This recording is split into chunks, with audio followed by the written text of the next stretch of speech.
আসসালামু আলাইকুম। আশা করি সকলেই ভালো আছেন। আজকে আপনাদের সামনে যে বিষয়ে আলোচনা করব সেটি হলো কিভাবে 6 ভোল্ট প্যাক তৈরি করবেন লিথিয়াম আয়ন ব্যাটারির 2S BMS দিয়ে।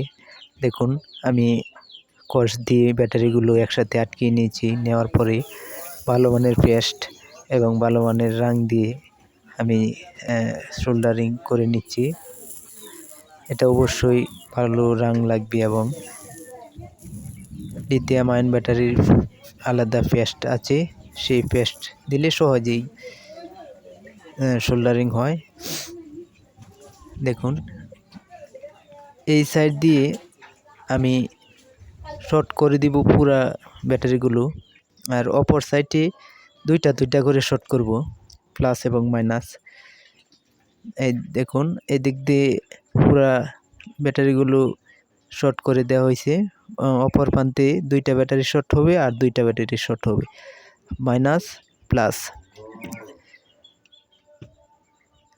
প্লাসটা হচ্ছে 8.4 আর মাইনাসটা হচ্ছে 0 ভোল্ট।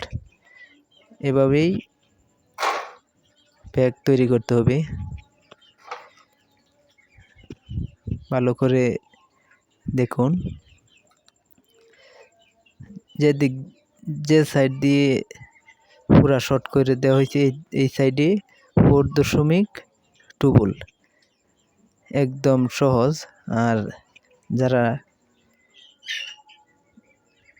বুঝতে পারছেন না তারা অবশ্যই কমেন্ট করবেন, আরও ভালোভাবে বুঝিয়ে দেব। এটা খুবই একটা ভালো মানের প্যাক। এটা 2S BMS BLS version BMS খুবই ভালো কাজ করে। এই দেখুন, ব্যাটারি টেস্ট করা হচ্ছে। দেখুন স্পিড, এটা হচ্ছে 6 ভোল্ট মোটর। প্রচণ্ড বাতাস হয়। সবাইকে ধন্যবাদ জানিয়ে শেষ করছি।